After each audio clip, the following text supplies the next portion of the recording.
lah anak-anak kecil kita, dan dia tengok keiman yang begitu, dan dengan scene-scene yang menggairahkan begitu, dengan pakaian yang begitu. Bayangkan macam mana kita nak bagi pengajaran tersebut kepada anak-anak kita. Kita nak cakap, kita nak tunjuk pun kita sendiri pun ada rasa malu tu. Faham tak? Saya bagi satu contoh. Okay, Maharaja. Filem tu memang famous. Kita tahu memang last year dia memang meledak, memang meletup. Okay, Maharaja tu mengisahkan tentang seorang ayah yang nak dapatkan keadilan untuk anak dia yang di ROGOL. Okay, so macam mana scene dia?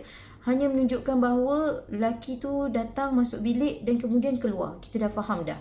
Tak ada scene-scene yang nak memalukan wanita ataupun pelakon tersebut. Macam mana muka pelakon tersebut di ROGOL ataupun lelaki tersebut MEROGOL. Nampak tak macam mana perbezaan dia? Ada yang kata, okay, kita nak kena tunjukkan realiti bagaimana sekarang.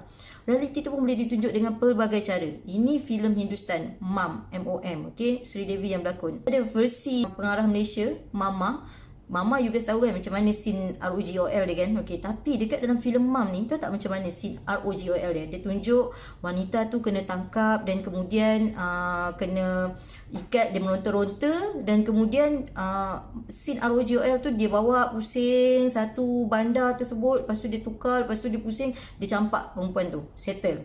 Tak perlu tunjukkan muka GERSANG ataupun muka orang yang kena ni, sebab dia menjaga pelakon tu punya saya nak kata maruah kan, orang cakap macam berat sangat, ataupun pelakon tu punya air muka lah, yang tidak perlu melakonkan babak-babak yang begitu. Kita sekarang dah 2025. Okay, kita banyak lagi cara untuk kita berkreativiti. Kita tak perlulah nak sampaikan realiti yang sensitif, realiti yang menggelikan, realiti yang hanya berlaku dalam orang kata bilik tidur. Okay, dan kemudian kat sinilah yang saya nak highlight, bila mana kita menonton dengan anak-anak kita, kat sini kita boleh nasihatkan anak kita. Okay, nampak tak pakcik tu buat apa? Okay, ataupun nampak tak sebab tu kita tak boleh keluar tengah malam. Sebab apa? Nampak bila orang colik kena campak dekat dalam longkang contohnya. So kita tak perlu ceritakan scene-scene yang, ataupun dia pun tak perlu nak menonton, anak-anak kita tak perlu nak menonton scene-scene yang begitu, which is kita sendiri yang menghidangkan.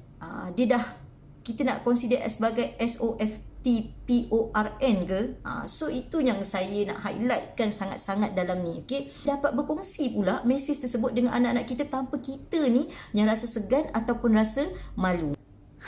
Okay, kepada pengarah Kak Emma, saya faham Kak Emma